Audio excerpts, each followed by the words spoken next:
A interpretação dos sonhos. Sigmund Freud. Prefácio do autor. Tentei neste volume fornecer uma explicação da interpretação dos sonhos e, ao fazê-lo, creio não ter ultrapassado a esfera de interesse abrangida pela neuropatologia. A pesquisa psicológica mostra que o sonho é o primeiro membro de uma classe de fenômenos psíquicos anormais, da qual outros membros, como as fobias histéricas, as obsessões e os delírios, estão fadados, por motivos práticos, a constituir um tema de interesse para os médicos.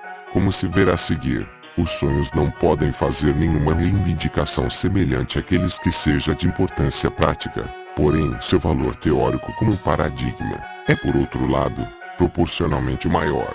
Quem quer que tenha falhado em explicar a origem das imagens oníricas dificilmente poderá esperar compreender as fobias, obsessões ou delírios, ou fazer com que uma influência terapêutica se faça sentir sobre eles. Mas a mesma correlação que responde pela importância do assunto deve também ser responsabilizada pelas deficiências desta obra. Os encadeamentos rompidos que com tanta frequência interrompem minha apresentação nada mais são do que os numerosos pontos de contato entre o problema da formação dos sonhos e os problemas mais abrangentes da psicopatologia. Estes não podem ser tratados aqui, porém, se o tempo e as forças o permitirem e houver mais material à disposição, eles serão objeto de comunicações posteriores. As dificuldades de apresentação foram aumentadas ainda mais pelas peculiaridades do material que tive de utilizar para ilustrar a interpretação de sonhos. Tornar-se-á claro, no decorrer da própria obra, o motivo por que nenhum dos sonhos já relatados na literatura do assunto ou coligidos de fontes desconhecidas poderia ter qualquer serventia para meus propósitos. Os únicos sonhos dentre os quais pude escolher foram os meus e os de meus pacientes em tratamento psicanalítico. Mas fui impedido de utilizar o segundo material pelo fato de que, nesse caso, os processos oníricos estavam sujeitos a uma compilação indesejável, em vista da presença adicional de características neuróticas. Mas, se quisesse relatar meus próprios sonhos, a consequência inevitável é que eu teria de revelar ao público o maior número de aspectos íntimos de minha vida mental do que gostaria, ou do que é normalmente necessário para qualquer escritor que seja um homem de ciência e não um poeta. Tal foi a penosa mas inevitável exigência, e me submeti a ela para não abandonar por completo a possibilidade de fornecer a comprovação de minhas descobertas psicológicas. Naturalmente, contudo, não pude resistir à tentação de aparar as arestas de algumas de minhas indiscrições por meio de omissões e substituições. Sempre que isso aconteceu, porém, o valor de meus exemplos se viu drasticamente reduzido. Posso somente manifestar a esperança de que os leitores deste livro se coloquem em minha difícil posição e me tratem com indulgência, e, além disso, que qualquer um que encontre alguma espécie de referência a si próprio em meus sonhos se disponha a conceder-me o direito à liberdade de pensamento, ao menos em minha vida onírica, se não em qualquer outra área. A literatura científica que trata dos problemas do sonho. Nas páginas seguintes, apresentarei provas de que existe uma técnica psicológica que torna possível interpretar os sonhos, e que, quando esse procedimento é empregado, todo sonho se revela como uma estrutura psíquica que tem um sentido e pode ser inserida num ponto designável nas atividades mentais da vida de vigília. Esforçar-me-ei ainda por elucidar os processos a que se devem a estranheza e a obscuridade dos sonhos e por deduzir desses processos a natureza das forças psíquicas por cuja ação concomitante ou mutuamente opostos os sonhos são gerados. A essa altura, minha descrição se interromperá, pois terá atingido um ponto em que o problema dos sonhos se funde com problemas mais abrangentes cuja solução deve ser abordada com base num material de outra natureza. Apresentarei, à guisa de introdução, uma revisão do trabalho empreendido por autores anteriores sobre o assunto, bem como a posição atual dos problemas dos sonhos no mundo da ciência, visto que, no curso de meu exame, não terei inúmeras ocasiões de voltar a esses tópicos, pois, apesar de muitos milhares de anos de esforço, a compreensão científica dos sonhos progrediu muito pouco, fato tão genericamente aceito na literatura que parece desnecessário citar exemplos para confirmá-lo. Nesses escritos, dos quais consta uma relação ao final de minha obra, Encontram-se inúmeras observações estimulantes e uma boa quantidade de material interessante relacionado com o nosso tema, porém pouco ou nada que aborde a natureza essencial dos sonhos ou ofereça uma solução final para qualquer de seus enigmas. E menos ainda, é claro, passou para o conhecimento dos leigos estudiosos. Talvez se possa indagar qual terá sido o ponto de vista adotado em relação aos sonhos pelas raças primitivas dos homens e que efeito os sonhos teriam exercido na formação de suas concepções do mundo e da alma. E esse é um assunto de tão grande interesse que só com extrema relutância me abstenho de abordá-lo nesse sentido. Devo encaminhar meus leitores às obras padrão de Sir John Lubbock, Herbert Spencer, e Betty Lord e outros, e acrescentarei somente que só poderemos apreciar a ampla gama desses problemas e especulações quando tivermos tratado da tarefa que aqui se coloca diante de nós, a interpretação dos sonhos. A visão pré-histórica dos sonhos sem dúvida ecoou na atitude adotada para com os sonhos pelos povos da antiguidade clássica. Eles aceitavam como axiomático que os sonhos estavam relacionados com o mundo dos seres sobre-humanos nos quais acreditavam, e que constituíam revelações de deuses e demônios. Não havia dúvida, além disso, de que, para aquele que sonhava, os sonhos tinham uma finalidade importante, que era, via de regra, predizer o futuro. A extraordinária variedade no conteúdo dos sonhos e na impressão que produziam dificultava, todavia, ter deles qualquer visão uniforme, e tornava necessário classificá-los em numerosos grupos e subdivisões conforme sua importância e fidedignidade. A posição adotada perante os sonhos por filósofos isolados na antiguidade dependia, naturalmente, até certo ponto, da atitude destes em relação à adivinhação em geral. Nas duas obras de Aristóteles que versam sobre os sonhos, eles já se tornaram objeto de estudo psicológico. Informam-nos as referidas obras que os sonhos não são enviados pelos deuses e não são de natureza divina, porém que são demoníacos, visto que a natureza é demoníaca, e não divina. Os sonhos, em outras palavras, não decorrem de manifestações sobrenaturais, porém seguem as leis do espírito humano, embora este, é verdade, seja fim do divino. Definem-se os sonhos como a atividade mental de quem dorme, na medida em que esteja adormecido. Aristóteles estava ciente de algumas características da vida onírica. Sabia, por exemplo, que os sonhos dão uma construção ampliada aos pequenos estímulos que surgem durante o sono. Os homens pensam estar caminhando no meio do fogo e sentem um calor enorme, quando existe somente um pequeno aquecimento em certas partes. E dessa circunstância inferia-lhe a conclusão de que os sonhos podem muito bem revelar a um médico os primeiros sinais de alguma alteração corporal que não tenha sido observada na vigília.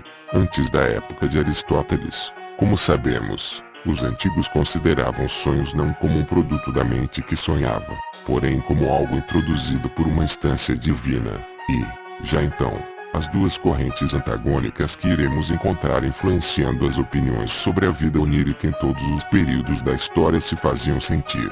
Traçou-se a distinção entre os sonhos verdadeiros e válidos, enviados ao indivíduo adormecido para adverti-lo ou predizer-lhe o futuro, e os sonhos vãos, falazes e destituídos de valor, cuja finalidade era desorientá-lo ou destruí-lo. Grupo 1906, 2, 390. Cito uma classificação dos sonhos, de Macrobius e Artemidorus, de Deldio. Seguindo essa orientação, os sonhos eram divididos em duas classes. Supunha-se que uma classe fosse influenciada pelo presente ou pelo passado, porém sem nenhum significado futuro.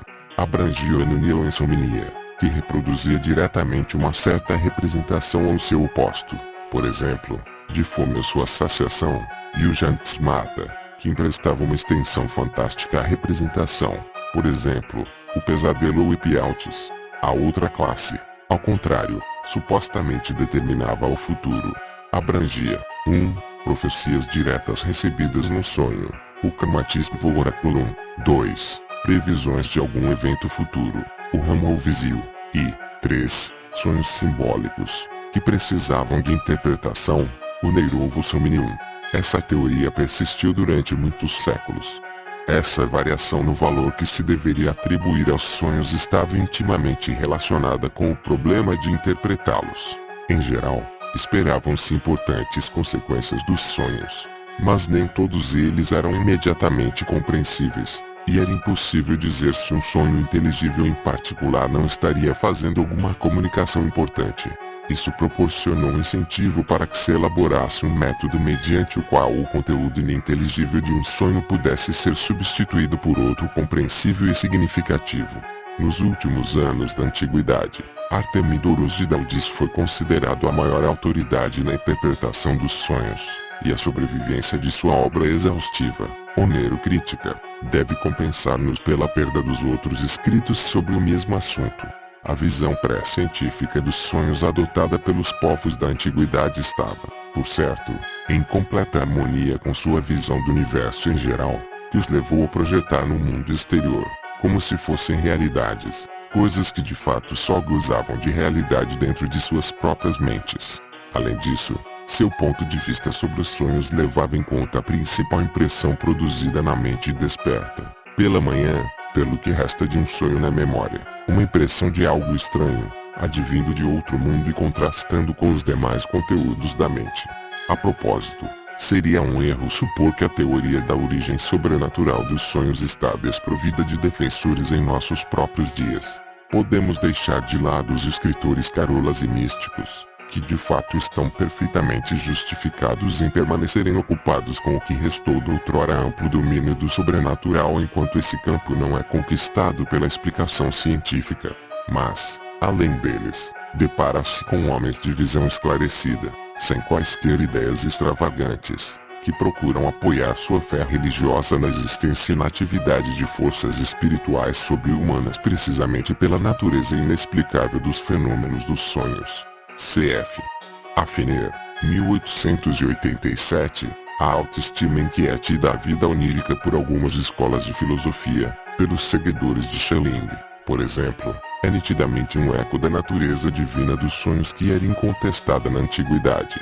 Tampouco chegaram ao fim os debates acerca do caráter premonitório dos sonhos e de seu poder de predizer o futuro, pois as tentativas de dar uma explicação psicológica têm sido insuficientes para cobrir o material coletado, por mais decididamente que as simpatias dos que são dotados de espírito científico se inclinem contra a aceitação de tais crenças. É difícil escrever uma história do estudo científico dos problemas dos sonhos porque, por mais valioso que tenha sido esse estudo em alguns pontos, não se pode traçar nenhuma linha de progresso em qualquer direção específica.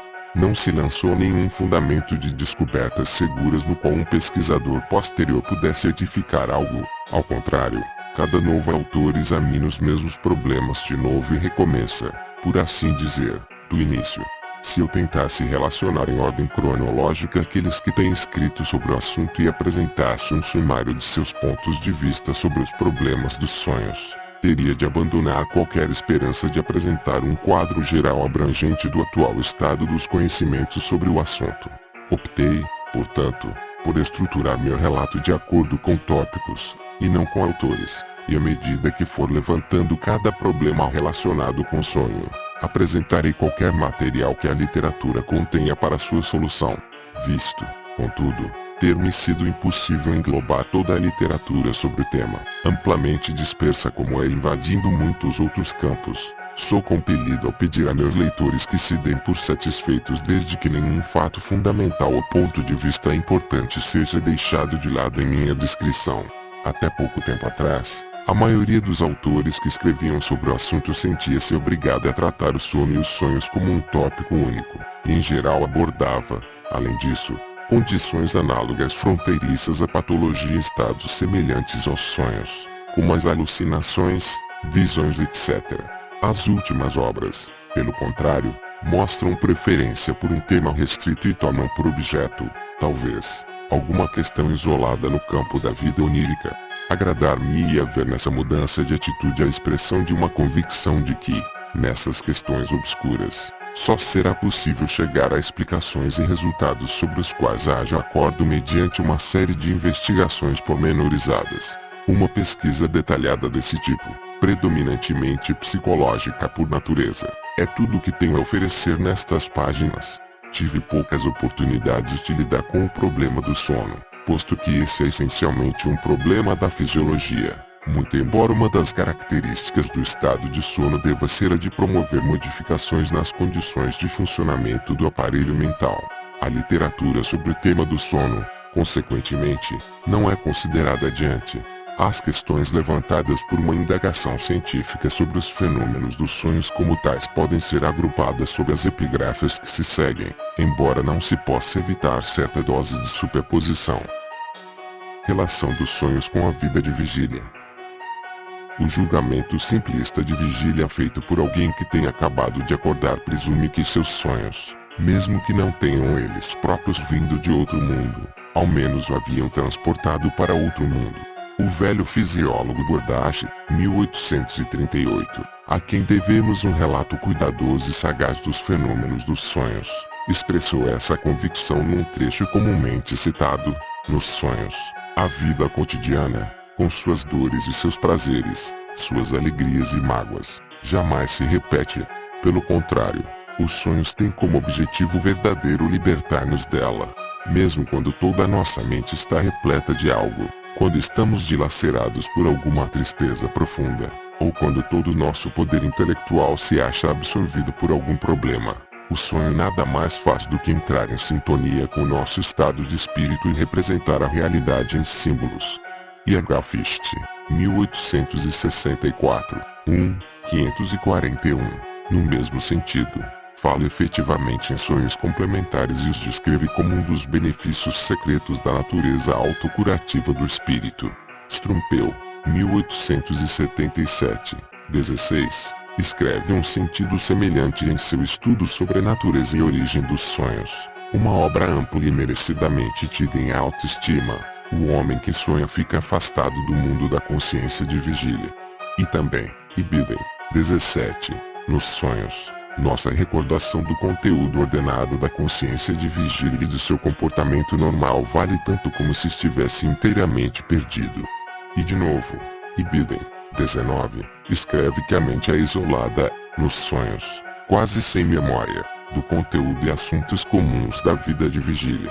A grande maioria dos autores, contudo, assume um ponto de vista contrário quanto à relação entre os sonhos e a vida de vigília. Assim, diz Afiner, 1887, 245, em primeiro lugar, os sonhos dão prosseguimento à vida de vigília.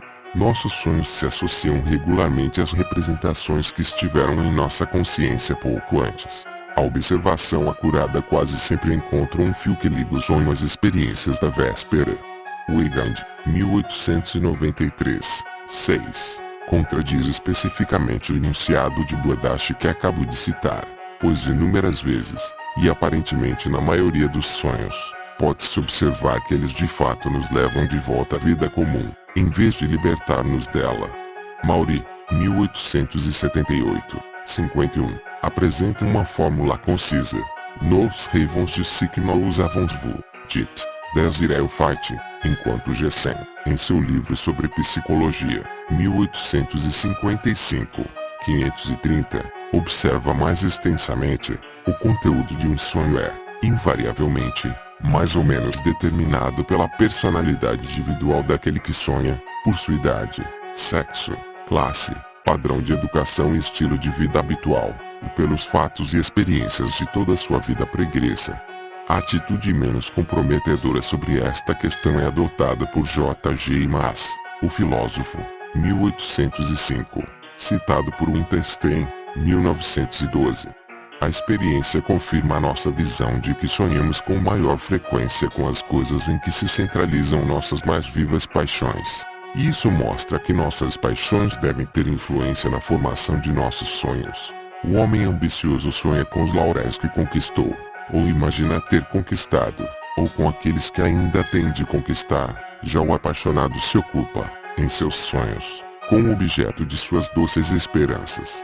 Todos os desejos e aversões sensuais adormecidos no coração podem, se algo os puser em movimento, fazer com que o sonho brote das representações que estão associadas com eles, ou fazer com que essas representações intervenham num sonho já presente. A mesma concepção foi adotada na antiguidade quanto à dependência do conteúdo dos sonhos em relação à vida de vigília. Radstock, 1879, 134. relata-nos como, antes de iniciar sua expedição contra a Grécia, Xerxes recebeu judiciosos conselhos de natureza desencorajadora, porém foi sempre impelido por seus sonhos a prosseguir, ao que Artabanus, o velho e sensato intérprete persa dos sonhos, observou-lhe pertinentemente que, via de regra, os quadros oníricos contêm aquilo que o homem em estado de vigília já pensa. O poema didático de Lucrécio, de Rerum Natura, encerra o seguinte trecho: 4. 962. Et quo quisque fer studio de vinctus ad aeretauticibus in rebus mutum sumus ante moratiatic in ratione fuit contenta magis mens. Insuminise ad implerum que videmur obiri ponto e vírgula causa de si causas agere et componere leges. Induperatores pugnare ac proele obi. Cícero, de Divinatione. 2. Li. 140. Escreve exatamente no mesmo sentido que Mauri tantos anos depois. Maxime que reliquiae rerum erum moventur in animis et agitantur dicibus vigilantes aut cogitavimus aut egemus. A contradição entre esses dois pontos de vista sobre a relação entre vida onírica e vida de vigília parece de fato insolúvel. É portanto relevante, nesta altura, relembrar o exame do assunto por Hildebrand, 1875, 8 e segs, que acredita ser completamente impossível descrever as características dos sonhos, salvo por meio de uma série de 3 contrastes que parecem acentuar-se em contradições. O primeiro desses contrastes, descreve ele, é proporcionado, por um lado, pela completude com que os sonhos são isolados e separados da vida real e atual, e, por outro, por sua constante interpretação e por sua constante dependência mútua. O sonho é algo completamente isolado da realidade experimentada na vida de vigília, algo, como se poderia dizer, como uma existência hermeticamente fechada e toda própria, e separado da vida real por um abismo intransponível. Ele nos liberta da realidade, extingue nossa lembrança normal dela, e nos situa em outro mundo e numa história de vida inteiramente diversa, que, em essência, nada tem a ver com a nossa história real.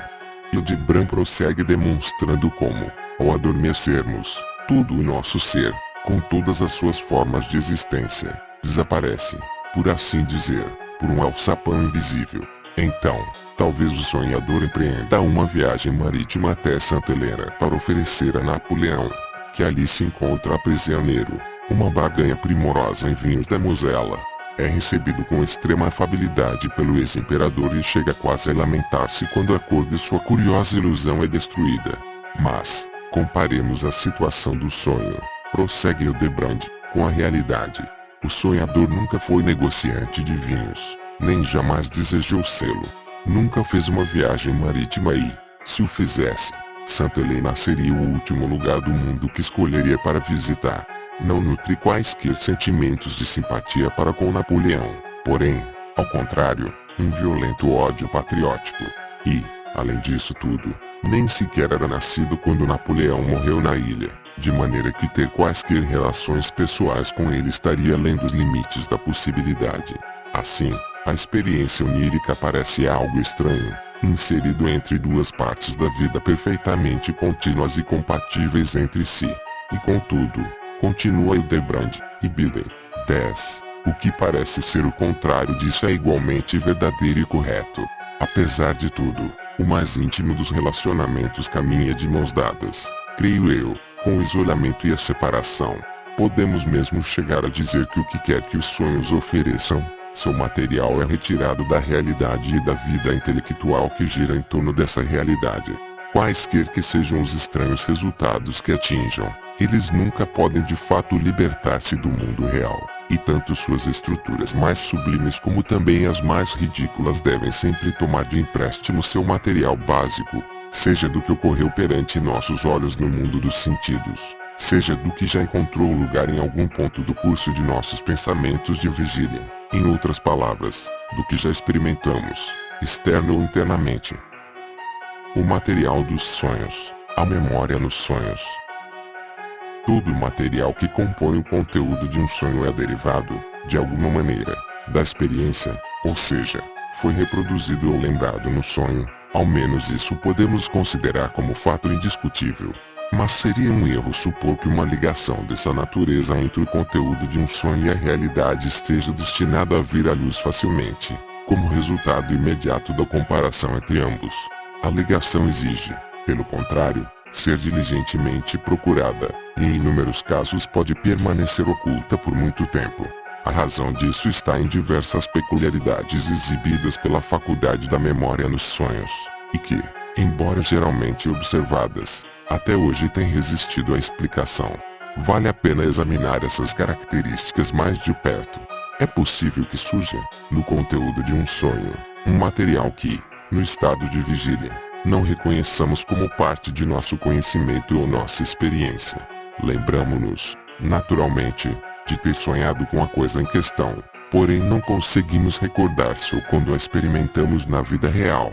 Ficamos assim em dúvida quanto à fonte a que recorreu o sonho e sentimos-nos tentados a crer que os sonhos possuem uma capacidade de produção independente. Então, finalmente, inúmeras vezes após um longo intervalo, alguma nova experiência relembra a recordação perdida do outro acontecimento e, ao mesmo tempo, revela a fonte de sonho.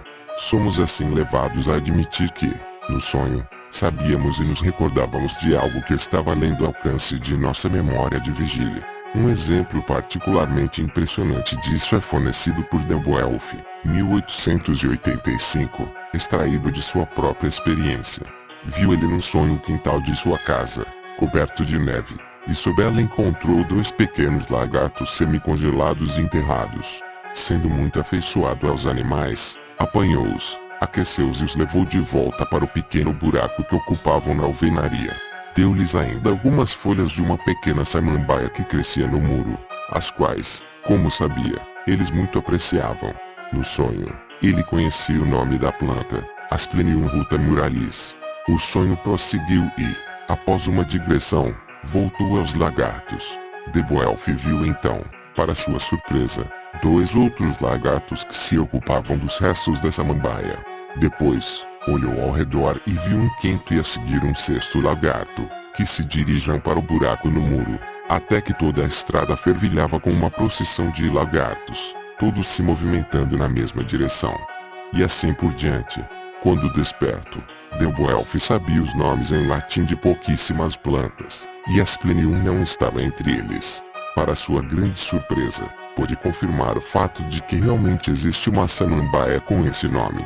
Sua denominação correta é Asplenium rudimentaria, que fora ligeiramente deturpada no sonho. Isso dificilmente poderia ser uma coincidência, e, para Beowulf, continuou a ser um mistério o modo como viera a conhecer o nome Asplenium no sonho. O sonho ocorreu em 1862, 16 anos depois. Quando o filósofo visitava um de seus amigos, viu um pequeno álbum de flores prensadas, do tipo dos que são vendidos aos estrangeiros como lembrança em algumas partes da Suíça. Começou assim a recordar-se de algo, abriu o herbário, encontrou a Asplenium de seu sonho e viu o nome em latim, escrito por seu próprio punho, abaixo da flor. Os fatos podiam agora ser verificados. Em 1860, 2 anos antes dos sonhos com os lagartos, uma irmã desse mesmo amigo, em viagem de lua de mel, fizeram uma visita a Beowulf. Trazia consigo o álbum, que seria um presente dela ao irmão, e Beowulf deu-se ao trabalho de escrever sobre cada planta seca o nome em latim, ditado por um botânico. Um feliz acaso, que tornou esse exemplo tão digno de ser recordado, permitiu a Beowulf reconstruir mais uma parte do conteúdo do sonho até sua fonte esquecida. Um belo dia, em 1877, aconteceu-lhe pegar um velho volume de um periódico ilustrado, e nele encontrar uma fotografia de toda a procissão de lagartos com que sonhara em 1862. O volume trazia a data de 1861, e Beowulf se lembrava de ter sido assinante da publicação desde seu primeiro número. O fato de os sonhos terem sob seu comando lembranças que são inacessíveis na vida de vigília é tão notável, e de tal importância teórica, que eu gostaria de chamar ainda mais atenção para ele, relatando mais alguns sonhos hipermnésicos. Mauri, 1878, 142, conta-nos como, por algum tempo, a palavra Mucidã surgia e ressurgia em sua mente durante o dia. Nada sabia a respeito dela, a não ser que era o nome de uma pequena cidade da França. Certa noite, sonhou que conversava com alguém que lhe dizia ter vindo de Mussidan, e que, ao lhe perguntarem onde ficava isso, respondia ser uma pequena cidade do departamento de Dordogne. Ao acordar, Maury não nutria nenhuma crença na informação que lhe fora transmitida no sonho. Soube por um jornaleiro, contudo, que era perfeitamente correta. Nesse caso, a realidade do conhecimento superior do sonho foi confirmada, porém não se descobriu a fonte esquecida desse conhecimento. Gessen, 1855, 551, relata um fato muito semelhante num sonho datado de época mais remota. A essa classe pertence, entre outros, um sonho do velho Scaliger, citado por Hennings, 1874, 300, que escreveu um poema em louvor dos famosos homens de Verona. Um homem chamado Brugnolus apareceu-lhe num sonho e se queixou de ter sido desprezado. Embora Scaliger não conseguisse lembrar-se de jamais ter ouvido falar dele, escreveu alguns versos a seu respeito. Seu filho soube posteriormente, em Verona, que alguém chamado Brugnolus de fato fora ali famoso como crítico. O Marquês d'Hervey de St. Denis, 1867, 305, citado por Vachid, 1911, 23 e segunda-feira, descreve um sonho hipermnésico que possui uma peculiaridade especial, pois foi seguido de outro que completou o reconhecimento do que, a princípio, foi lembrança não identificada. Certa feita, sonhei com uma jovem de cabelos dourados, a quem vi conversando com minha irmã enquanto lhe mostrava um bordado. Ela me pareceu muito familiar no sonho e pensei já tê-la visto inúmeras vezes. Depois que acordei, ainda tinha seu rosto muito nitidamente diante de mim, porém era totalmente incapaz de reconhecê-lo. Voltei a dormir e o quadro onírico se repetiu. Mas, nesse segundo sonho, falei com a dama de cabelos louros e perguntei-lhe se já não tivera o prazer de conhecê-la antes, em algum lugar. Naturalmente, respondeu ela, não se lembra da plaja em Planire? Despertei e imediatamente pude assim recordar-me com clareza de todos os pormenores associados com a atraente visão do sonho. O mesmo autor, Ibidem, 306, também citado por Vachid, Ibidem, 233-4, conta como músico seu conhecido ouviu no sonho, certa vez, uma melodia que lhe pareceu inteiramente nova. Só muitos anos depois foi que ele encontrou a mesma melodia numa velha coleção de peças musicais, embora ainda assim não pudesse recordar-se de tê-lo examinado algum dia. Sei que Mieres, 1892, publicou toda uma coletânea de sonhos hipermnésicos dessa natureza nas atas da Sociedade de Pesquisas Psíquicas, porém, infelizmente, não tenho acesso a elas. Ninguém que se ocupe de sonhos pode, creio eu, deixar de descobrir que é fato muito comum um sonho dar mostras de conhecimentos e lembranças que o sujeito, em estado de vigília, não está ciente de possuir. Em meu trabalho psicanalítico com pacientes nervosos, do qual falarei mais adiante, tenho condições, diversas vezes por semana, de provar aos pacientes, com base em seus sonhos, que eles de fato estão bem familiarizados com citações, palavras obscenas etc., e que as utilizam em seus sonhos, embora tenham-nas esquecido em sua vida de vigília. Acrescentei mais um caso inocente de hipermnésia num sonho, em vista de grande facilidade com que foi possível descobrir a fonte do conhecimento acessível somente no sonho, onde meus pacientes, no decurso de um sonho bastante prolongado, sonhou que pediram um conto Zouka quando se encontrava num café.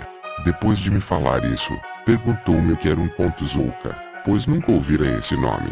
Pude responder-lhe que se tratava de um licor polonês e que ele não poderia ter inventado esse nome, que existe muito me era familiar pelos anúncios afixados nos tapumes. De início, ele não me quis dar crédito, porém, alguns dias depois, após concretizar seu sonho em um café, notou o nome num tapume na esquina de uma rua pela qual devia ter passado pelo menos 2 vezes ao dia durante vários meses. Eu mesmo tenho observado, em relação ao meu próprio sonho, o quanto é uma questão de acaso descobrir se ou não a fonte dos elementos específicos de um sonho. Assim é que, durante anos, antes de concluir este livro, fui perseguido pela imagem de uma torre de igreja de desenho muito simples, que eu não lembrava ter visto jamais. E assim, de súbito, reconhecia com absoluta certeza numa pequena estação da linha férrea entre Salzburgo e Reichenau. Isso ocorreu na segunda metade da década de 1890, e eu viajara naquela linha pela primeira vez em 1896. Em anos a frequente repetição, em meus sonhos, da imagem de determinado lugar de aparência inusitada tornou-se para mim um verdadeiro incômodo. Numa relação especial específica comigo, à minha esquerda, eu via um espaço escuro onde reluziam diversas figuras grotescas de arenito. Uma vaga lembrança qual eu não queria dar crédito dizia-me tratar-se da entrada de uma cervejaria.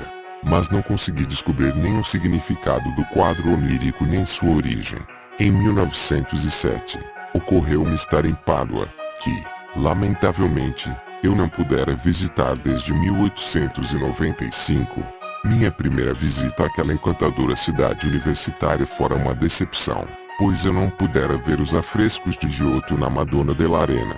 Voltar a meio caminho da rua que leva até lá ao ser informado de que a capela estava fechada naquele dia.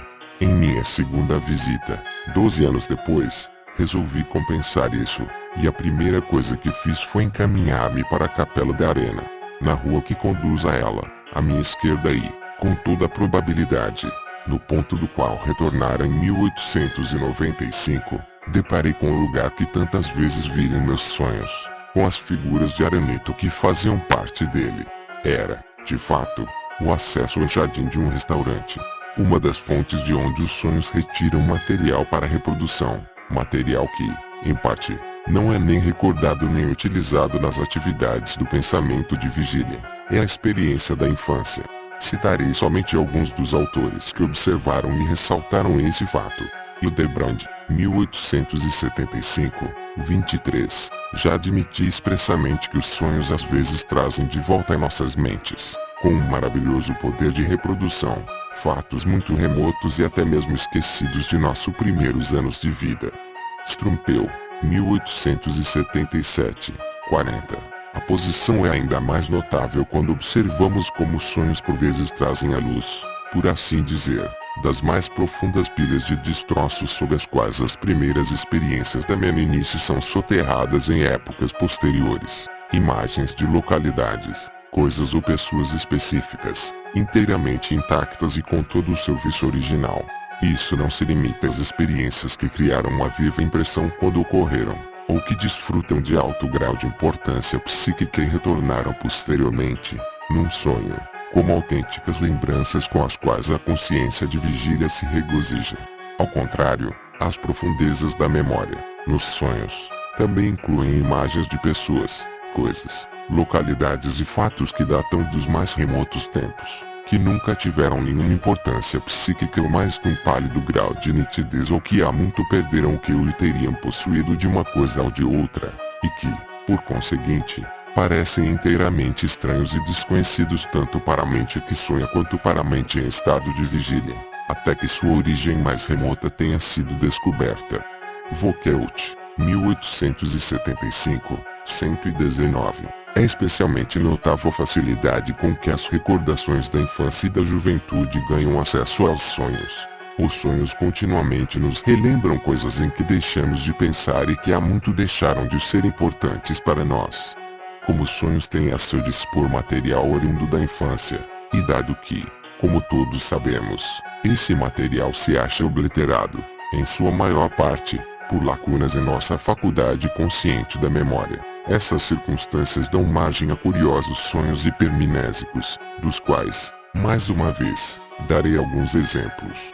Maury, 1878, 92, relata como, quando criança, costumava ir frequentemente de Mo, que era seu torrão natal, à aldeia vizinha de Triport, onde o pai supervisionava a construção de uma ponte. Certa noite, num sonho, ele se viu em Triport e, mais uma vez, brincava na rua da aldeia. Um homem, envergando uma espécie de uniforme, dirigiu-se a ele. Maury perguntou-lhe como se chamava e ele respondeu que seu nome era Grau Celsius, e que era vigia da ponte. Maury despertou com um sentimento de ceticismo quanto à exatidão da lembrança, e perguntou a uma velha empregada, que estivera com ele desde sua infância, se ela conseguia recordar-se de um homem com aquele nome. Mas é claro, foi a resposta. Ele era o vigia da ponte quando seu pai a estava construindo. Maury e Biden, 143-4, fornece outro exemplo igualmente bem corroborado da exatidão de uma lembrança da infância, surgida num sonho. O sonho ocorreu a um certo Monsieur F., que, quando criança, vivera em Monte Brison. 25 anos depois de partir dali, resolveu rever a cidade natal e alguns amigos da família que não encontrara desde então. Na noite que precedeu sua partida, sonhou que já estava em Monte Brison e que, perto da cidade, encontrava um cavalheiro a quem não conhecia de vista, porém que lhe dizia ser Monsieur T., um amigo de seu pai. No sonho, Monsieur F. estava ciente de que, quando criança, conhecera alguém com aquele nome, porém, em seu estado de vigília, não se lembrava mais da aparência dele. Passados alguns dias, chegou realmente a Monte Brison. Achou o local que no sonho lhe parecera desconhecido, e ali encontrou um cavalheiro que reconheceu imediatamente como o Monsieur T. do sonho. A pessoa real, contudo, aparentava ser muito mais velha do que parecera no sonho. Nesse ponto, posso mencionar um sonho que eu mesmo tive, no qual o que tinha de ser reconstruído não era uma impressão, porém uma ligação. Sonhei com alguém que, no sonho, eu sabia ser o médico de minha cidade natal. Seu rosto era indistinto, porém se confundia com a imagem de um dos professores da minha escola secundária, com quem ainda me encontro ocasionalmente. Quando acordei, não conseguia descobrir que ligação haveria entre esses dois homens. Entretanto, fiz à minha mãe algumas perguntas sobre esse médico que remontava aos primeiros anos de minha infância, e soube que ele tinha somente um olho. O professor cuja fisionomia se sobrepusera à do médico no sonho também só tinha uma vista. Fazia 38 anos que eu vira o médico pela última vez e, ao que eu sabia, nunca pensara nele em minha vida de vigília, embora uma cicatriz em meu queixo pudesse ter me feito lembrar suas atenções para comigo. Diversos autores, por outro lado, asseveram que na maioria dos sonhos se encontra elementos derivados dos últimos dias antes de sua ocorrência, e isso parece ser uma tentativa de contrabalançar a excessiva ênfase dada ao papel desempenhado na vida onírica pelas experiências da infância. Assim, Robert, 1886, 46, realmente declara que os sonhos normais, de modo geral, dizem respeito somente às impressões dos últimos dias. Verificaremos, porém, que a teoria dos sonhos elaborada por Robert torna essencial realçar as impressões mais recentes, deixando fora de alcance as mais antigas. Não obstante, o fato que ele afirma permanece correto, como posso confirmar por minhas próprias pesquisas. Um autor norte-americano, Nelson, 1888, 380 segunda-feira, é de opinião que as impressões mais frequentemente empregadas num sonho decorrem do penúltimo ou do antepenúltimo dia antes que o sonho ocorra, como se as impressões do dia imediatamente anterior ao sonho não fossem suficientemente atenuadas ou remotas. Vários autores, preocupados em não lançar dúvidas sobre a íntima relação entre o conteúdo dos sonhos e a vida de vigília, têm se surpreendido com o fato de as impressões com que os pensamentos de vigília se acham intensamente ocupados só aparecerem nos sonhos depois de terem sido um tanto postos de lado pelas atividades do pensamento diurno. Assim, após a morte de um ente querido, as pessoas em geral não sonham com ele logo de início, enquanto se acham dominadas pela dor. Delage, 1891, 40. Por outro lado, uma das mais recentes observadoras, a senhorita Alon Reed, 1896, 410-11, coligiu exemplos em contrário, assim afirmando o direito de cada um de nós ao individualismo psicológico nesse aspecto. A terceira, mais surpreendente e menos compreensível característica da memória nos sonhos é demonstrada na escolha do material reproduzido, pois o que se considera digno de ser lembrado não é, como na vida de vigília, somente o que é mais importante, porém, pelo contrário, também o que é mais irrelevante e insignificante. No tocante a este ponto, citarei os autores que deram expressão mais vigorosa à sua estupefação. Hildebrand, 1875, 11. Pois o fato notável é que os sonhos extraem seus elementos não dos fatos principais e excitantes, nem dos interesses poderosos e imperiosos do dia anterior, porém dos detalhes casuais, dos fragmentos sem valor, poder-se-ia dizer, do que se vivenciou recentemente, ou do passado mais remoto. Uma morte na família, que nos tenha comovido profundamente e sob cuja sombra imediata tenhamos adormecido tarde da noite, é apagada de nossa memória até que, com o nosso primeiro momento de vigília, retorna ela novamente com perturbadora violência. Por outro lado, uma verruga na testa de um estranho que vimos na rua, e em quem não pensamos mais depois de passar por ele, tem um papel a desempenhar em nosso sonho. Strumpel, 1877, 39. Há casos em que a análise de um sonho demonstra que alguns de seus componentes, na realidade, provêm de experiências do dia precedente ou do dia anterior a este, porém de experiências tão sem importância e tão triviais, do ponto de vista da consciência de vigília, que foram esquecidas logo após sua ocorrência. As experiências dessa natureza incluem, por exemplo, observações acidentalmente ouvidas, ações desatentamente observadas de outra pessoa, vislumbres passageiros de pessoas ou coisas, ou fragmentos isolados do que se leu, e assim por diante. Havelock Ellis, 1899, 77. As emoções profundas da vida de vigília, as questões e os problemas pelos quais difundimos nossa principal energia mental voluntária, não são os que se costumam apresentar de imediato à consciência onírica. No que diz respeito ao passado imediato, são basicamente as impressões corriqueiras, casuais e esquecidas da vida cotidiana que reaparecem em nossos sonhos. As atividades psíquicas mais intensamente despertas são as que dormem mais profundamente. Beans, 1878, 44-5, efetivamente faz dessa peculiaridade específica da memória nos sonhos uma oportunidade para expressar sua satisfação com as explicações dos sonhos que ele próprio sustentou. E os sonhos naturais levantam problemas semelhantes, porque nem sempre sonhamos com as impressões minêmicas do dia que acabamos de viver. Porque, inúmeras vezes, sem nenhum motivo aparente, mergulhamos, em vez disso, no passado remoto e quase extinto. Porque a consciência, nos sonhos, recebe com tanta frequência a impressão de imagens minêmicas indiferentes, enquanto as células cerebrais, justamente onde trazem as marcas mais sensíveis do que se experimentou, permanecem, em sua maioria, silenciosas e inertes, a menos que tenham sido incitadas a uma nova atividade pouco antes, durante a vida de vigília.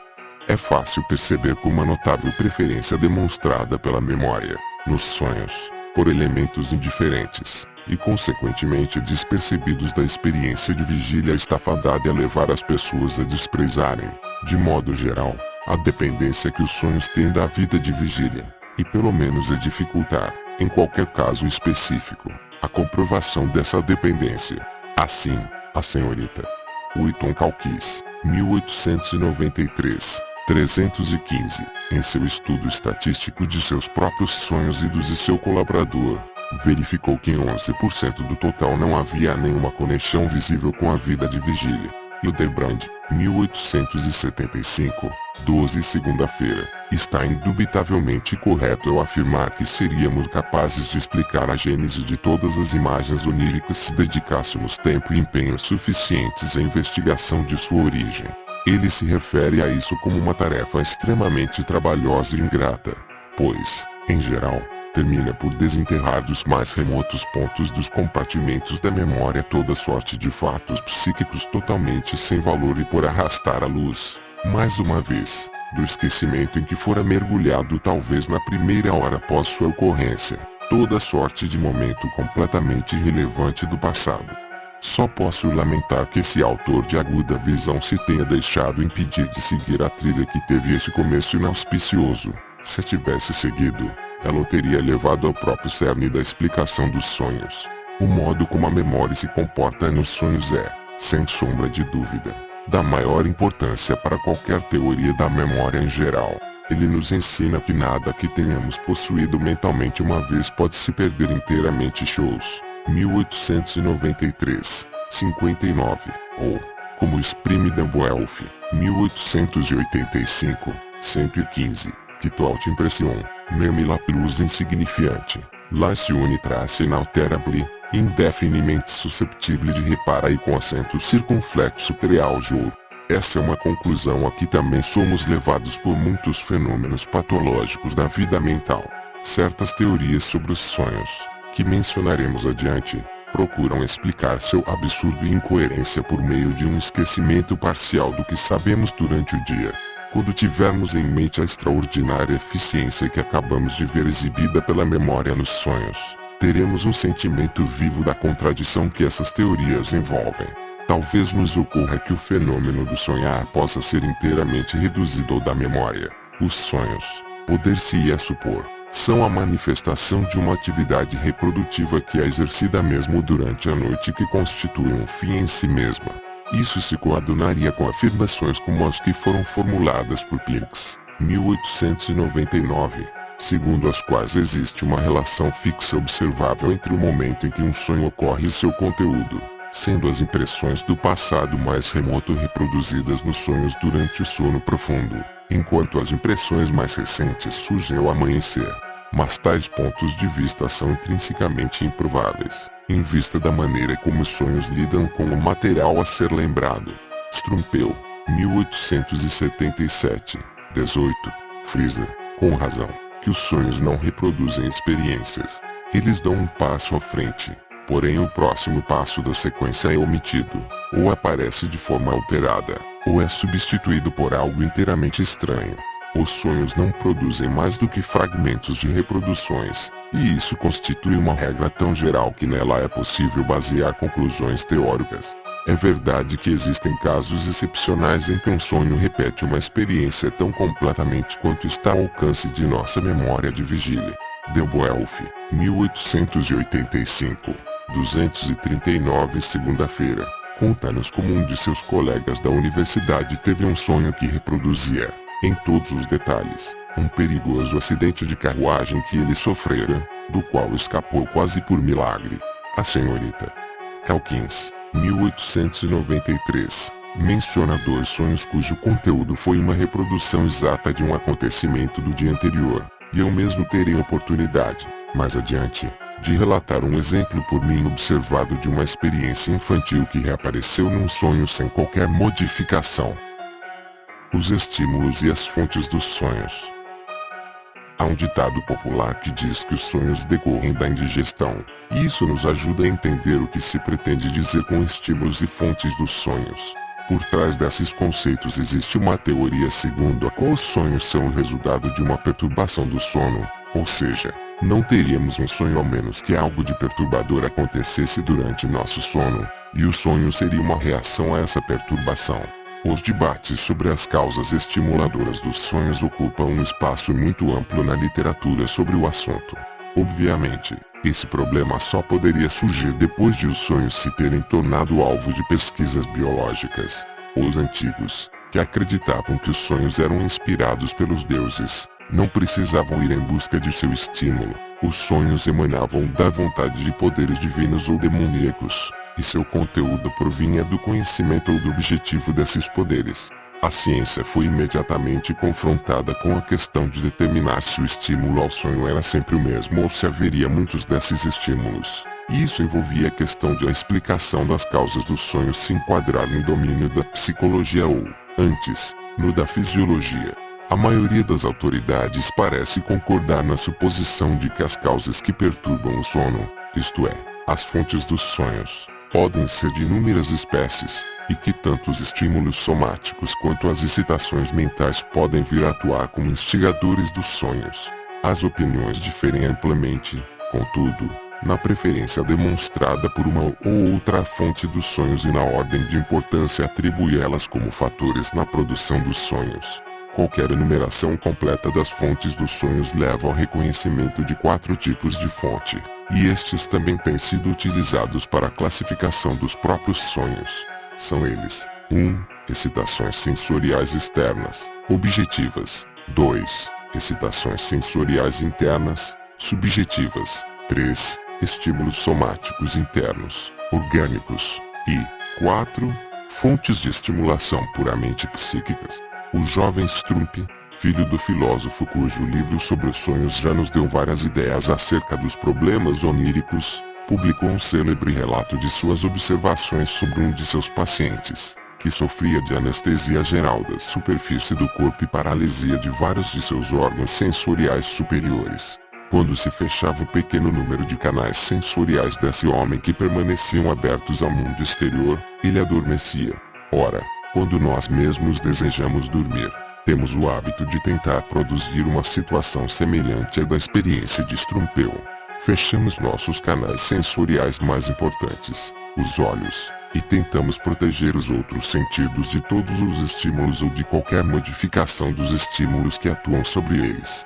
Então adormecemos, muito embora nosso plano jamais se concretize inteiramente. Não podemos manter os estímulos completamente afastados de nossos órgãos sensoriais, nem podemos suspender inteiramente a excitabilidade de nossos órgãos dos sentidos. O fato de um estímulo razoavelmente poderoso nos despertar a qualquer momento é prova de que, mesmo no sono, a alma está em constante contato com o mundo extracorporal. Os estímulos sensoriais que chegam até nós durante o sono podem muito bem tornar-se fontes de sonhos. Ora, há inúmeros desses estímulos, que vão desde os inevitáveis, que o próprio estado de sono necessariamente envolve ou precisa tolerar de vez em quando, até os eventuais, que despertam estímulos que podem pôr, ou de fato põem, termo ao sono. Uma luz forte pode incidir sobre os olhos, ou um ruído pode se fazer ouvir, ou alguma substância de odor pronunciado poderá estimular a membrana mucosa do nariz. Por movimentos involuntários durante o sono podemos descobrir alguma parte do corpo e expô-lo a sensações de frio, ou, mediante uma mudança de posição, podemos provocar sensações de pressão ou contato. É possível que sejamos picados por um mosquito, ou algum pequeno incidente durante a noite talvez afete vários dos nossos sentidos ao mesmo tempo. Alguns observadores atentos coligiram toda uma série de sonhos em que houve uma correspondência tão grande entre um estímulo constatado ao despertar e uma parte do conteúdo do sonho que foi possível identificar o estímulo como a fonte do sonho. Citarei, de autoria de Gessen, 1855, 527 segunda-feira, uma série desses sonhos, que podem ser ligados a uma estimulação sensorial objetiva e mais ou menos acidental. Todo ruído indistintamente percebido provoca imagens oníricas correspondentes. Uma trovoada nos situa em meio a uma batalha. O cantar de um galo pode transmudar-se no grito de terror de um homem. O ranger de uma porta pode produzir um sonho com ladrões. Se os lençóis da cama caírem durante a noite, talvez sonhemos que estamos andando nus de um lado para outro, ou então caindo na água. Se estivermos atravessados na cama e com os pés para fora da beirada, talvez sonhemos que estamos à beira de um tremendo precipício ou caindo de um penhasco. Se a cabeça ficar debaixo do travesseiro, sonharemos estar debaixo de uma pedra enorme, prestes a nos soterrar sob seu peso. Os acúmulos de sêmen provocam sonhos lascivos e as dores locais produzem ideias de estarmos sendo maltratados, atacados ou feridos. Meyer, 1758, 33, sonhou, certa feita, que era dominado por alguns homens que o estendiam de costas no chão e enfiavam uma estaca na terra entre o seu dedão do pé e o dedo ao lado. Enquanto imaginava essa cena no sonho, acordou e verificou que havia um pedaço de palha entre seus dedos. Em outra ocasião, segundo Hemingway, 1784, 258, quando Meyer apertara muito o colarinho da roupa de dormir no pescoço, sonhou que estava sendo enforcado. Hofbauer, 1796, 146, sonhou, quando jovem, que estava caindo de um muro alto, e ao acordar, viu que a armação da cama desabara e ele realmente caíra no chão. Gregory relata que, certa vez, quando estava com os pés num saco de água quente, sonhou ter subido até o cume do Monte Etna, onde o chão está insuportavelmente quente.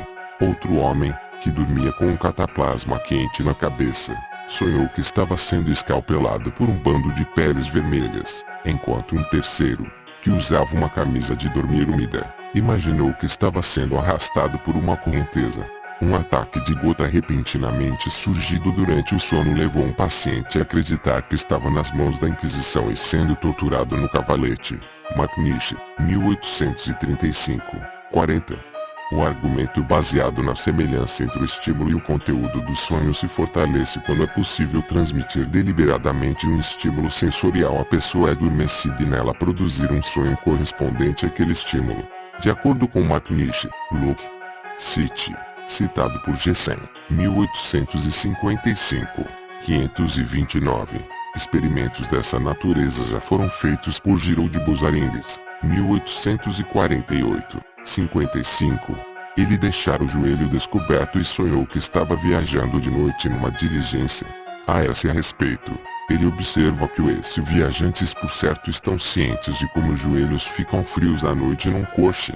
Noutra ocasião, ele deixou descoberta a parte posterior da cabeça e sonhou que estava participando de uma cerimônia religiosa ao ar livre. Cabe explicar que, no país onde morava, era costume manter sempre a cabeça coberta, exceto em circunstâncias como essas.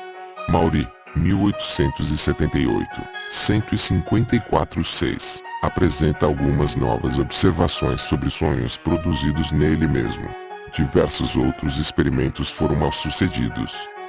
Alguém fez cócegas em seus lábios e na ponta do nariz com uma pena. Ele sonhou com uma forma medonha de tortura, uma máscara de pichiora colocada em seu rosto e posteriormente puxada, arrancando-lhe a pele. 2. Alguém afiou uma tesoura num alicate.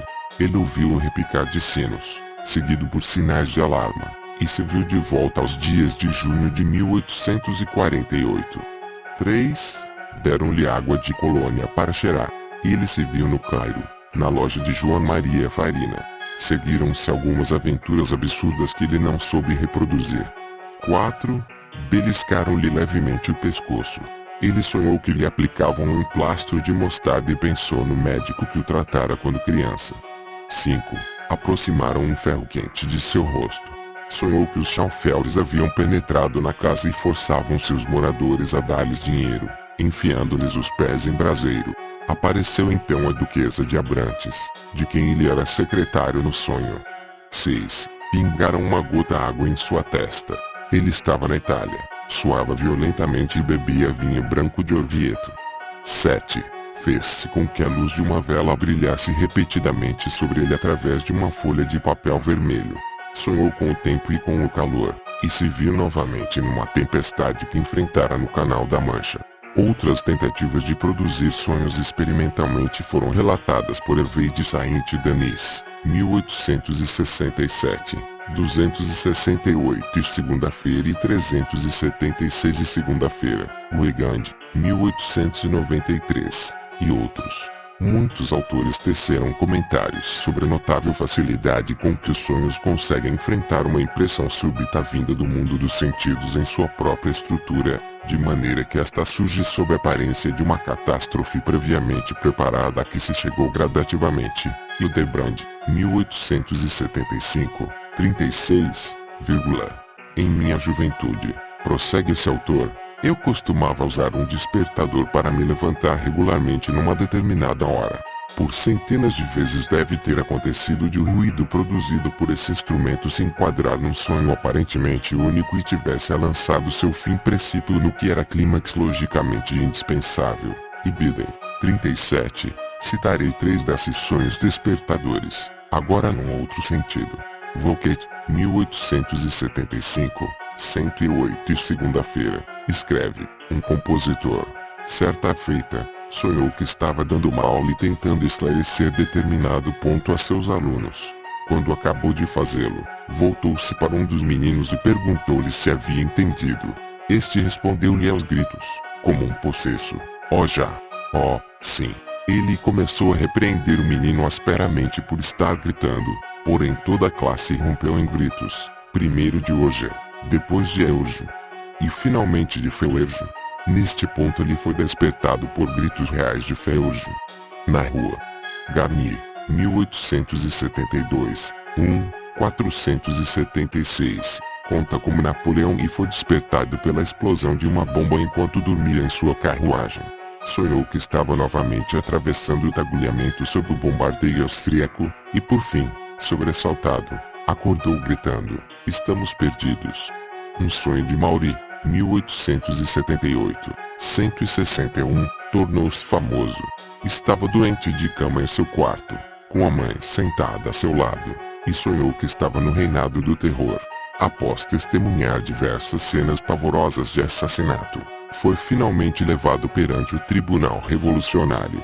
Lá viu Robespierre, Marat, Fouquier-Tinville e o resto dos soturnos heróis daqueles dias terríveis.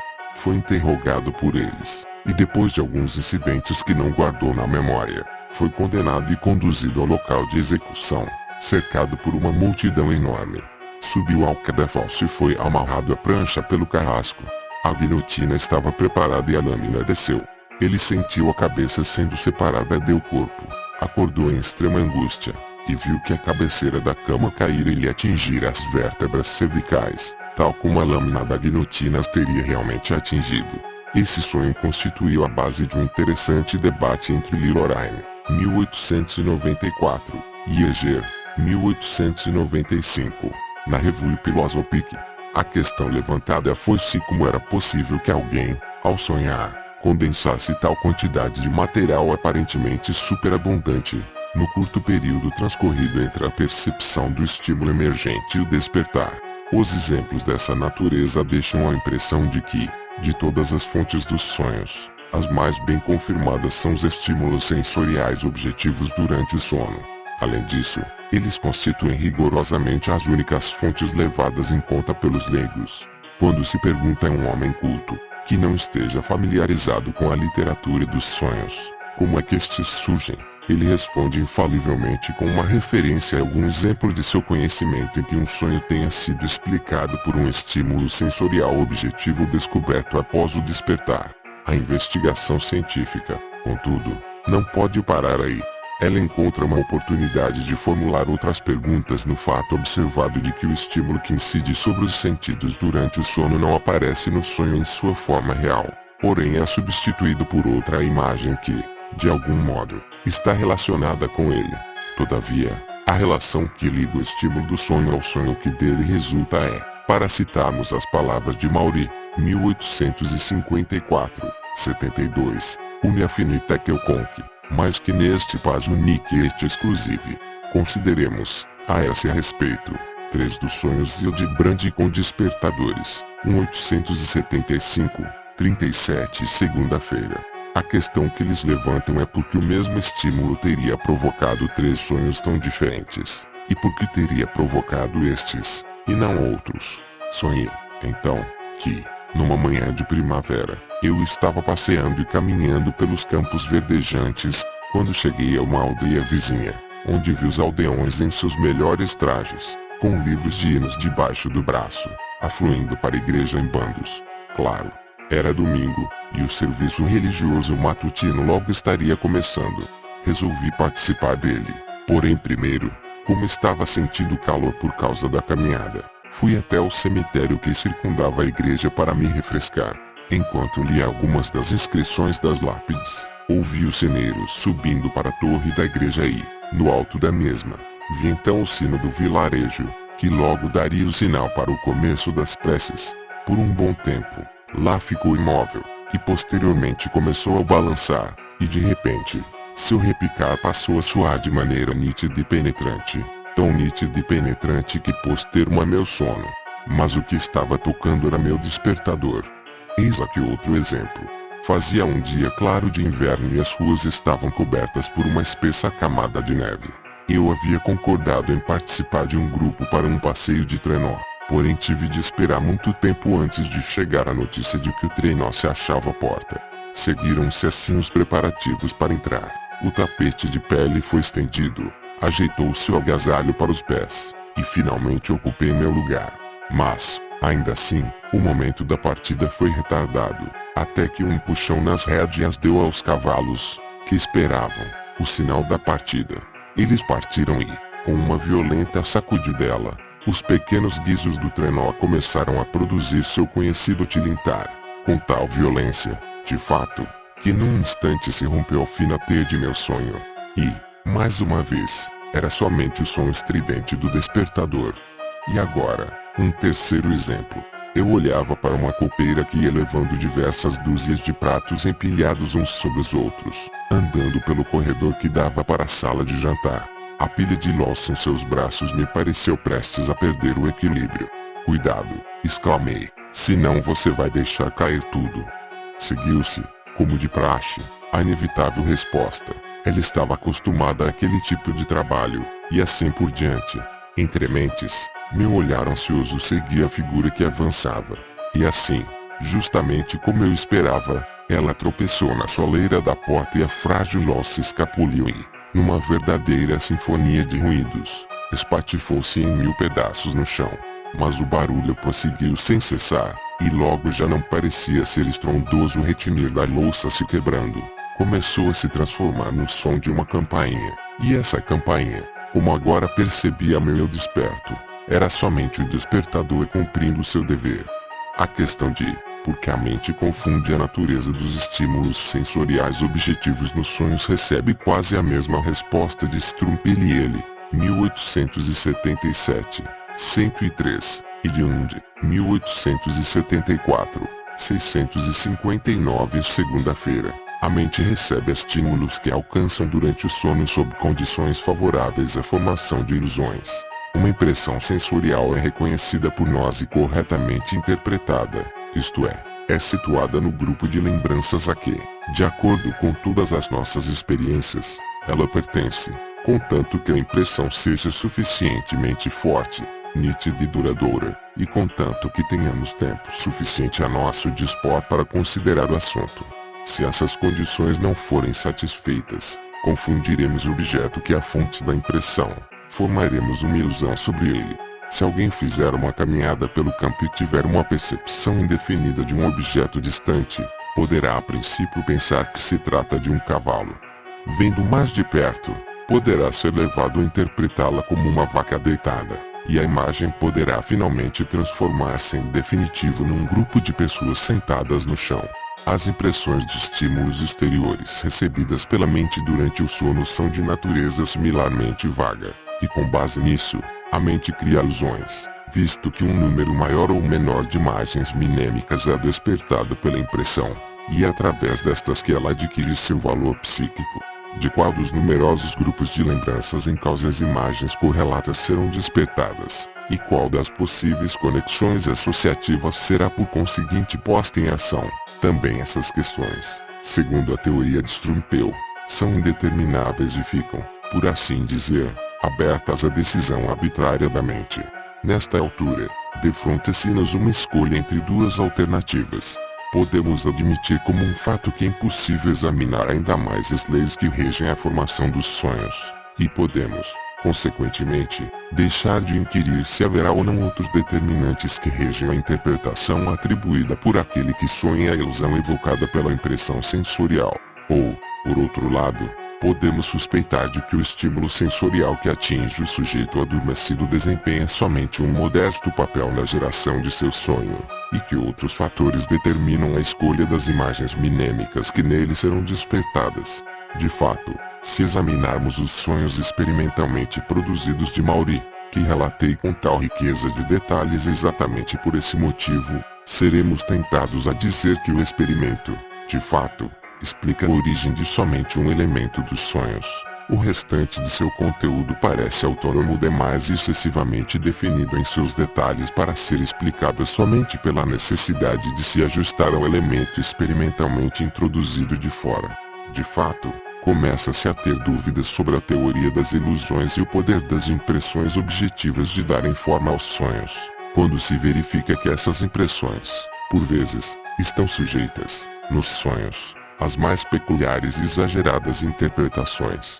Assim, Simon, 1888, relata-nos um sonho no qual via algumas figuras gigantes sentadas à mesa, e ouvia distintamente o pavoroso som do estalido produzido pelo fechamento de suas mandíbulas ao mastigarem. Quando despertou, ouviu o barulho dos cascos de um cavalo que passava a galope por sua janela.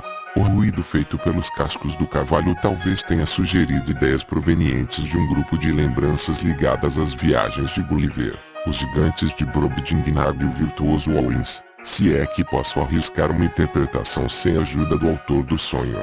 Não será provável, portanto, que a escolha de um grupo tão inusitado de lembranças como esse tenha sido facilitada por motivos outros que não somente o estímulo objetivo. Apesar de quaisquer objeções em contrário, é forçoso admitir que o papel desempenhado na causação dos sonhos pelas excitações sensoriais objetivas durante o sono permanece inquestionável. E se, por sua natureza e frequência, esses estímulos parecem insuficientes para explicar todas as imagens oníricas, somos incentivados a buscar outras fontes de sonhos análogas a eles em seu funcionamento. Não sei dizer quando despontou pela primeira vez a ideia de se levarem em conta as excitações internas, subjetivas, dos órgãos dos sentidos, juntamente com os estímulos sensoriais externos. É fato, porém, que isso é feito, mais ou menos explicitamente, em todas as discussões mais recentes da etiologia dos sonhos. Um papel essencial é também desempenhado, penso eu, escreve Lund, 1874, 657, na produção das ilusões que acontecem nos sonhos, pelas sensações visuais e auditivas subjetivas que nos são familiares, no estado de vigília, como as áreas amorfas de luminosidade que se tornam visíveis para nós quando nosso campo visual é obscurecido, como o tinido ou zumbido nos ouvidos, e assim por diante. Especialmente importante entre elas, são as excitações subjetivas da retina. É dessa forma que se deve explicar a notável tendência dos sonhos a fazerem surgir diante dos olhos objetos semelhantes ou idênticos, em grande número. Vemos diante de nós inúmeros pássaros, borboletas, peixes, contas coloridas, flores, etc. Aqui, a poeira luminosa no campo obscurecido da visão assume uma forma fantástica, e os numerosos pontos de que ela se compõe são incorporados ao sonho como um número equivalente de imagens separadas, e estas, em vista de sua mobilidade, são consideradas como objetos móveis. Isso também constitui, sem dúvida, a base da grande predileção demonstrada pelos sonhos por toda sorte de figuras de animais, pois a imensa variedade de tais formas pode se ajustar facilmente à forma específica assumida pelas imagens luminosas subjetivas. Como fontes de imagens oníricas, as excitações sensoriais subjetivas possuem a vantagem óbvia de não dependerem, como as objetivas, de circunstâncias fortuitas externas. Estão à mão, como se poderia dizer, sempre que delas se necessita como explicação, mas estão em desvantagem, comparadas aos estímulos sensoriais objetivos, no sentido de que seu papel na instigação de um sonho é pouco ou nada acessível à confirmação e à experimentação. A principal prova em favor do poder de instigação de sonhos das excitações sensoriais subjetivas é fornecida pelo que se conhece como alucinações hipnagógicas, ou, para empregar a expressão de Johannes Müller, 1826, fenômenos visuais imaginativos. Estes consistem em imagens, com frequência muito nítidas e rapidamente imutáveis, que tendem a surgir, de forma bastante habitual em algumas pessoas, durante o período do adormecimento, e também podem persistir por algum tempo depois de os olhos se abrirem. Maury, que era altamente sujeito a elas, procedeu a seu exame exaustivo e sustenta, como fez Müller, e Biden, 49 segunda-feira, antes dele, a ligação e mesmo a identidade delas com as imagens oníricas. Para produzi-las, diz ele, Maury, 1878, 59 segunda-feira, faz-se necessária uma certa dose de passividade mental, um relaxamento do esforço de atenção. No entanto, basta cair num estado letárgico desse tipo por somente um segundo, contanto que se tenha a necessária predisposição, para que se experimente uma alucinação hipnagógica. Depois disso, pode-se acordar novamente, e é possível que o processo se repita diversas vezes até que afinal se adormeça. Maury verificou que, quando lhe acontecia acordar mais uma vez após um intervalo muito prolongado, ele conseguia detectar em seus sonhos as mesmas imagens que lhe haviam flutuado diante dos olhos como alucinações hipnagógicas antes de adormecer. E Biden, 134 segunda-feira. Foi o que ocorreu, em certa ocasião, com diversas figuras grotescas, de feições contorcidas e estranhas coifuras, que o importunaram com extrema persistência enquanto ele adormecia, e com as quais se lembrou de ter sonhado depois de acordar. De outra feita, quando sentia fome, por ter entrado num regime frugal, teve uma visão hipnagógica de um prato e de uma mão a segurar um garfo, que se servia da comida do prato. No sonho seguinte, estava sentado a uma mesa farta e ouvia o barulho feito com os garfos pelas pessoas que jantavam. Ainda numa outra ocasião, quando foi dormir com os olhos irritados e doloridos, teve uma alucinação hipnagógica com alguns sinais microscopicamente pequenos, que só pôde decifrar um a um, com extrema dificuldade. Despertou uma hora depois e se lembrou de um sonho em que havia um livro impresso com tipos muito pequenos, que ele lia com grande esforço. Fim da Mostra Amazon.